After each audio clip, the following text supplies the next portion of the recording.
Olá! Este artigo é intitulado Como a viabilidade econômica de sistemas fotovoltaicos aplicados a pivôs de irrigação se enquadra na área 7 do ENEGEP de 2021, que é a Engenharia Econômica, e a apresentação será ministrada por mim, a autora Ayla Alves Fischer.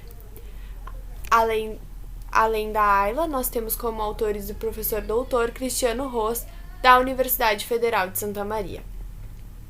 O objetivo geral do artigo é realizar um estudo de viabilidade econômica acerca da utilização de sistemas fotovoltaicos para a geração de energia elétrica para abastecer pivôs de irrigação em áreas rurais. O referencial teórico elucida sistema fotovoltaico, sistemas de irrigação por pivô central, estudos aplicados a sistemas fotovoltaicos e de irrigação. Em relação aos procedimentos metodológicos, o cenário definido são duas áreas agrícolas já estudadas, localizadas no estado de Minas Gerais e Goiás. Isso porque essas regiões são consideradas polos nacionais de irrigação no Brasil. Ainda, o método de pesquisa é classificado como a natureza aplicada, os objetivos descritiva, abordagem quantitativa, procedimentos técnicos, modelagem e simulação. Em relação às etapas de pesquisa, foi definido então o pivô de irrigação central fixo, porque é o modelo mais utilizado no país hoje, e as áreas já estudadas de Minas Gerais de 58,78 hectares, em Goiás 53,12 hectares. Nesses estados, ocorrem de 2 a 3 safras ao ano. Em função da sazonalidade de utilização do pivô, é necessário calcular o consumo anual de energia para então dimensionar o sistema fotovoltaico. O sistema fotovoltaico foi dimensionado para atender 100% e 80% da demanda do pivô de irrigação. E ainda, o orçamento realizado com a empresa especializada faz parte também dos dados financeiros do trabalho. Esse orçamento foi realizado, calculado com a instalação, bem como todos os equipamentos necessários para o sistema fotovoltaico. Em relação à tarifa de energia, foi definida a partir da Agência Nacional de Energia Elétrica, que tem como concessionária em Minas Gerais a CEMIG e em Goiás a Enel, tendo as bandeiras tarifárias utilizadas a verde e a vermelha patamar 2. Isso porque essas duas apresentarão maior discrepância nos valores finais. A calculadora do cidadão foi útil, então, para coletar a taxa mínima de atratividade, que foi feita a partir da média da poupança nos últimos 8 anos, e também a inflação, que foi a média do IPCA nos últimos 10 anos.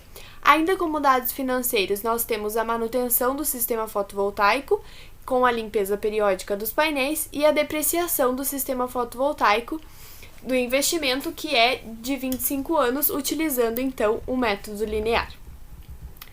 Assim, com essas etapas de pesquisa, definiu-se 16 cenários a serem estudados, variando entre a localização Minas Gerais e Goiás, que tem um consumo em Minas Gerais em 13.849 kW por mês e em Goiás 10.996 kW por mês, as bandeiras tarifárias, a porcentagem de energia gerada e a taxa mínima de atratividade variando a poupança e a poupança mais 15%.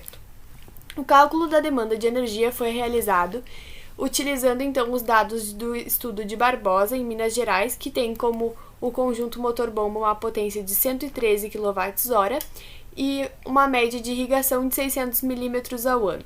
Isso porque as commodities de milho e soja possuem de 400 a 800 mm ao ano de irrigação, então foi definido esse valor intermediário.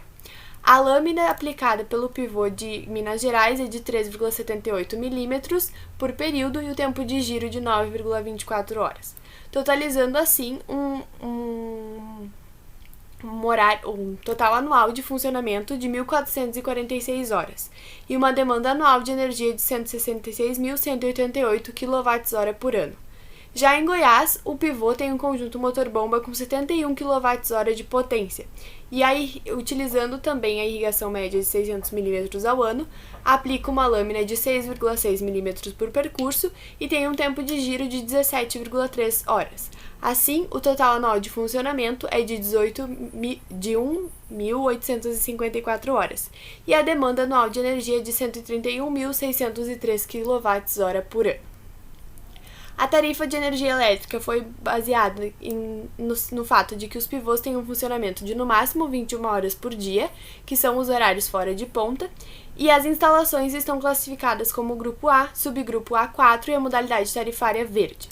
Em Minas Gerais, nós temos uma tarifa de energia para a bandeira verde fora de ponta de 35 centavos e para a bandeira vermelha patamar 2 de 41 centavos. Já em Goiás, 31 centavos para a bandeira verde e 37 centavos para a bandeira patamar 2, esses valores nos horários fora de ponta. A taxa de juros do investimento e a inflação. A taxa mínima de atratividade foi calculada a partir da média da poupança da variação 51 nos últimos 8 anos, tendo um rendimento total de 56,03% e uma média mensal de 0,5%. Já a correção monetária foi feita pela média do Índice Nacional de Preços ao Consumidor Amplo nos últimos 10 anos, totalizando uma inflação de 73,99% e uma média mensal de 0,4%. O dimensionamento do sistema fotovoltaico resultou em 4 orçamentos, sendo que o sistema com maior dimensionamento em Minas Gerais, atendendo 100% da demanda, com 302 painéis, e o menor em Goiás, atendendo 80% da demanda, com 65,60 kW de potência. O dimensionamento do sistema fotovoltaico também contou com a manutenção, que foi a limpeza dos que definiu-se com a limpeza dos painéis, um acréscimo de 5% no valor total a cada 6 meses, e a troca do dispositivo contra surto, R$ 263 cada dispositivo a cada 5 anos. Já a troca dos inversores ocorre a cada 10 anos, utilizando o preço unitário de cada inversor.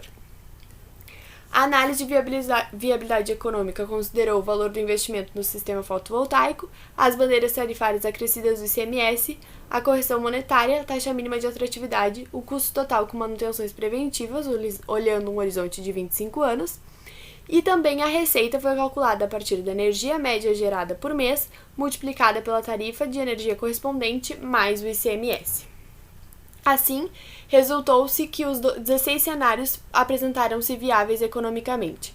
Isso porque a taxa interna de retorno se apresentou em todos os cenários maior do que a taxa mínima de atratividade.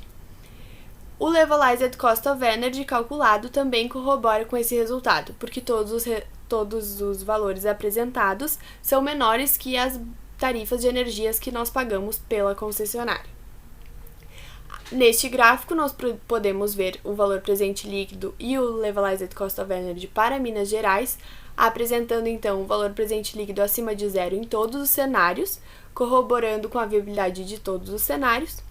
E o mesmo acontece em Goiás, com o valor presente líquido acima de zero em todos os cenários, sendo o cenário ótimo o cenário 11º na bandeira vermelha patamar 2. Os resultados ainda apresentaram a comparação com os artigos. Em 2020, foi feito um estudo no Mediterrâneo em que o valor presente líquido apresentou-se em 6.500 euros por quilowatt de potência no cenário otimista. O presente estudo apresentou-se menos viável porque o valor presente líquido no melhor cenário, que é o cenário 3, se apresentou em 1.557 euros por quilowatt de potência. Já o segundo artigo, que foi realizado na Turquia, o estudo em 2019, apresentou um valor presente líquido positivo e uma TIR de 12% ao ano. A menor TIR apresentada neste estudo é de 16,67% ao ano nos cenários 9 e 13. Assim, o presente estudo é mais viável que o estudo de 2019. Já o estudo de 2019, realizado no Irã, apresentou um payback de 5,57 anos para instalações on-grid. O menor tempo de recuperação de capital do presente estudo foi 5,9 anos nos cenários 13 e 4. Conclui-se que houve a viabilidade econômica de todos os cenários propostos. As bandeiras vermelhas patamar 2 tiveram um cenário ótimo no terceiro cenário para Minas Gerais e no 11º que para Goiás. A bandeira verde teve como cenário ótimo o primeiro para Minas e o 9º para Goiás. O retorno de capital ocorre em menos de 7 anos para o investidor, no cenário ótimo, e eu agradeço então a atenção de todos.